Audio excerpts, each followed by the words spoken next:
হালদার ইলেকট্রনিক্সের তরফ থেকে তোমরা দেখছো XDJ 350 যেটা কাজ করেছিলাম সেটা রেডি হয়ে গেছে।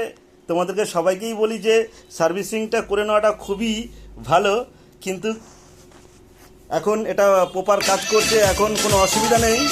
ঠিক আছে, এবার বেশিক্ষণ গান চালিয়ে তোমাদেরকে দেখাচ্ছি না, যেহেতু কপিরাইটের ব্যাপার আছে, সবাই জানো কম বেশি। তো এটাকে এবার পালিশও করে দিয়েছি।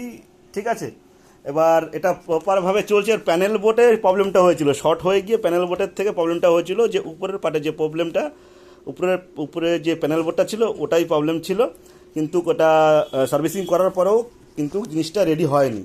তো কাজ করতে করতে লেট হয়ে গেছিলো রাত্রিবেলা, তাই ভিডিওটা করতে পারিনি বলে তোমাদেরকে শর্টে দেখানোর চেষ্টা করছি। এখন পুরো ওকে আছে, এখন আর কিছু হবে না, এখন লেনদাম চলবে। যদি ভিডিওটা ভালো লেগে থাকে লাইক কমেন্ট শেয়ার করো। ঠিক আছে।